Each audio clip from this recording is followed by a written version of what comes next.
মই এজন ভাৰতীয় জনতা পাৰ্টিৰ কাৰ্যকৰ্তা, শোণিতপুৰ জিলাৰ প্ৰাক্তন সভাপতি যুৱ মৰ্চাৰ আৰু বৰ্তমান ৰাজ্যিক সদস্য। কিন্তু আজি মই অপমানিত হৈছো, ৰাস্তাত অপমানিত হবলগীয়া হৈছে। কাৰণটো হ'ল টুল টেক্স। মই টুল গেটত আজি পইচা দিব পৰা নাই। মোৰ মানে পইচা অলপ কমেই আছিল, সঁচা কথা যিটো পইচা অলপ কম আছিল। তেতিয়াহ'লে মই কি কৰো, ধৰক মোৰ যি পাৰ্টিৰ আই কাৰ্ডখন আছে শোণিতপুৰ জিলা যুৱ মৰ্চাৰ আৰু ৰাজ্যিক যি এক্সিকিউটিভ সভাত আমাক যি আই কাৰ্ডখন দিয়ে মোৰ গাড়ীত আছিল, মই দেখুৱাইছো। তাৰপিছত তেখেতসকলে ক'লে লগে লগে যিটো উত্তৰ দিলে যে যুৱ মৰ্চা কোনো মৰ্চাৰ এলাও নাই, কেৱল মূল সমিতিৰ কাৰ্যকৰ্তাৰ এলাও আছে, এনেকুৱা ধৰণৰ কথাখিনি ক'লে। মোৰ এনেকুৱা খং উঠিছে, ভাই দিনে নিশাই পাৰ্টিৰ কাৰণে কাম কৰি আছো, মৰ্চাই কি কাম নকৰে নেকি? কি কথা কব আহে হে আপোনালোকে? এই কথাখিনি মই বাৰম্বাৰ মই ৰাজ্যিক সভাপতি মহোদয়কো জনাইছো যে আমি দূৰ দূৰণিৰ পৰা, আমি তেজপুৰৰ পৰা আহো, তেজপুৰৰ পৰা আহিলে ৩,০০০ টকাৰ তেল লাগে, তাৰ উপৰিও টুল টেক্স, কেনেকে পাৰ্টিৰ কাম কৰিম? প্ৰভাৰী গলে ইমান দূৰত আমি যাওঁ, ইমান কষ্ট হয়, কম কষ্ট হয় নেকি? বছৰত এটা কাম মন্ত্ৰী মিনিষ্টাৰ বিধায়কৰ পৰা এটা কাম নাপাওঁ, বিচাৰি বিচাৰি ভাগৰি যাওঁ। আপোনালোকে যদি একোৱেই কৰি নিদিয়ে আমাক, আমি কেনেকে কি কৰিম? পাৰ্টি কাম কেনেকে কৰিম?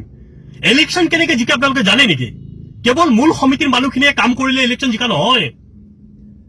মৰ্চাই দিনে নিশাই কাম কৰি আছে। আৰু আজি যিটো উত্তৰ শুনিলো মই, যে মূল সমিতিৰ মানুহখিনিৰ আৰু হয়ও হয়, ডাঙৰ ডাঙৰ যিখিনি ইনোভা যায়, যিখিনি ডাঙৰ ডাঙৰ স্কৰপিঅ যায়, এইখিনি মোৰতো ইমান ডাঙৰ গাড়ী নাই নহয়। মই আমি সৰু গাড়ী লৈ পেলাই আপ ডাউন কৰিম, আৰু পকেটত সদায় ইমান পইচা নাথাকে নহয়। মই সমগ্ৰ অসমত যিমান যুৱ মৰ্চাৰ কাৰ্যকৰ্তা আছে, মই সকলোকে বিনম্ৰতাৰে মই আহ্বান জনাব বিচাৰিছো, এই টুল টেক্স কেইটাত আমিও প্ৰতিবাদ কৰিম। কাৰণ এতিয়া ভাগৰি গৈছো, আৰু আহোতে পইচা দিব লাগে, যাওঁতে পইচা দিব লাগে। এতিয়া আৰু আমাৰ কোনো ধৰণৰ এতিয়া মৰ্চা বুলি ক'লে মানে কোনো কামৰে নহয়। আৰে যিমান মানে মিটিং সভা সমিতি হ'ব, ফ্লেগিং আমি কৰিব লাগে, আমাৰ ল'ৰা ছোৱালীখিনি কষ্ট কৰিব লাগে, বিধায়কৰ ওচৰত গ'লে সন্মান নাপায়, মন্ত্ৰীৰ ওচৰত গ'লে সন্মান নাপায়, এইবিলাক কথা হ'ল নেকি? আৰু কিমান দিন সহ্য কৰা হ'ব কথাখিনি? যোনে পাৰ্টি যেনেকুৱা ইনষ্ট্ৰাকশ্যন দিয়ে আমি সেনেকেই কাম কৰো। কিমান দুখীয়া ঘৰৰ পৰা ল'ৰা ছোৱালী বিলং মানে হৈ আছে বা কাম কৰি আছে, আপোনালোকে এইবিলাক অনুভৱ কৰিব পাৰেনে? মানুহে নোখোৱাকে পাৰ্টিৰ কাৰণে কাম কৰি আছে।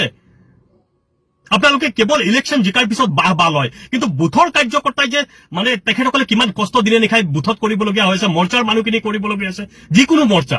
মই আপোনালোকক বিনম্ৰতাৰে অনুৰোধ কৰিব বিচাৰিছো, আপোনালোকে যদি বেয়া পায় মোক পাৰ্টিৰ পৰা উলিয়াই দিয়ক, মোৰ ক'বলগীয়া একো নাই। কিন্তু মানে কি, মই সকলো কাৰ্যকৰ্তাৰ কাৰণে মই কৈছো, কাৰণ মোৰ যেনেকুৱা কষ্ট হৈছে মই ভাবো সকলো কাৰ্যকৰ্তাৰে কষ্ট হৈ আছে।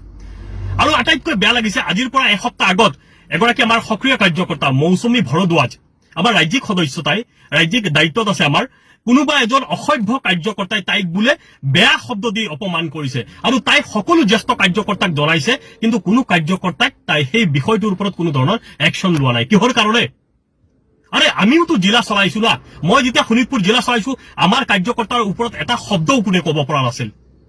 যদি আপোনালোকে চলাব নোৱাৰে তেতিয়া কেনেকে চলাব? আৰু কাৰ্যকৰ্তাই যদি আমাৰ নিজৰ মাজতে সন্মান নাপায়, তেতিয়াহ'লে কেনেকে থাকিব কাৰ্যকৰ্তা?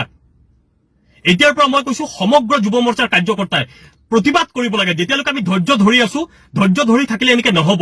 আৰু সেইবিলাক আমি ধৈৰ্য ধৰি ধৰি ধৰি ধৰি আজি সেই বিশেষকে সৰ্বভাৰতত আজি চিট কমি যোৱাৰ মূল ৰিজন হ'ল এইবিলাক কাৰণ এজনে এজনক আমি কাৰ্যকৰ্তাখিনিক আমি গুৰুত্ব নিদিওঁ।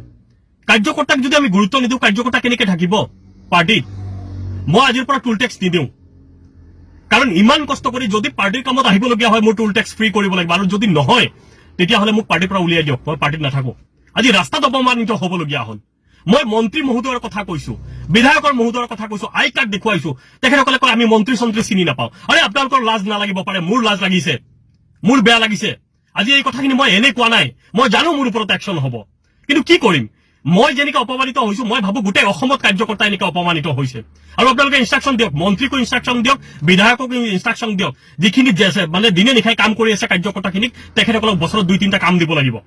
যদি কাম দিয়া নহয়, কেনেকে আমি চলিম? হেই, পাৰ্টিৰ কামত তেল ভৰিবলগীয়া হয়, টুল টেক্স দিবলগীয়া হয়, ইমান দূৰ দূৰ গোটেই অসমত। আজি মই ঢকুৱাখানাৰ পৰা ভাৰী হৈ আছো, তাতে যাবলগীয়া হয়, কেনেকে যাম?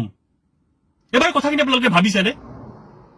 যদি মোৰ কথাখিনি কোৱাত ভুল হৈছে, হয়তো মই উগ্ৰ সুৰত কৈছো, কিন্তু লাগিব আপোনাকো যদি ৰাস্তাত কোনোবাই অপমানিত কৰিব, এনেকে গাড়ী ৰখাই পেলাই, মোৰ পিছফালে মোটামুটি 10খনমান গাড়ী পেলাই পিছফালে লাইন লাগি আছে, তেখেতসকলক মোৰ বুজাওতে তাৰ পিছত মই এনেকে পাৰ হৈ আহিবলগীয়া হৈছে। তেখেতসকলে এনেকে অপমান কৰিছে যে এতিয়াতো মই ৰাস্তাত মাৰপিট কৰিব নোৱাৰো, মোৰোতো এটা সন্মানৰ কথা আছে।